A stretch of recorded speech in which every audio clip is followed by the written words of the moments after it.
if we're lucky, it happens. So we should, just try and keep fit and train as much as possible. And then, at least if it happens, we're ready. And then if it's next year, there's nothing you can do.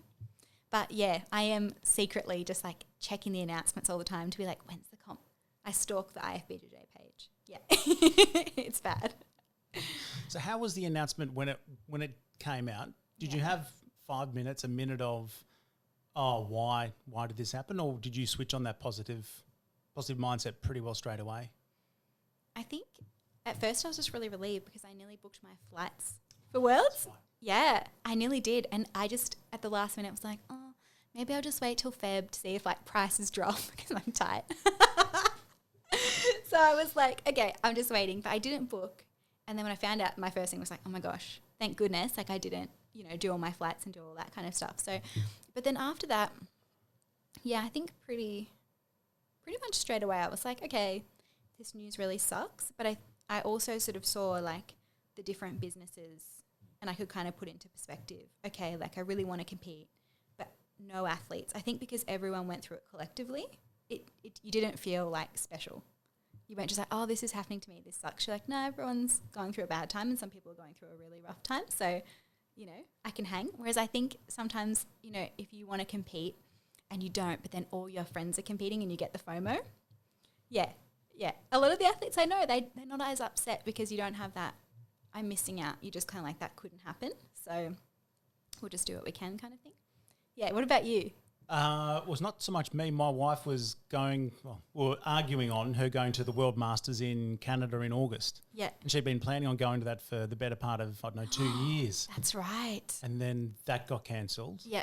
And she's completely lost motivation. She's just starting to get it back now. Yeah. That's, I suppose, your first real international competition. She's never had that before. You go, I've missed out. Yeah.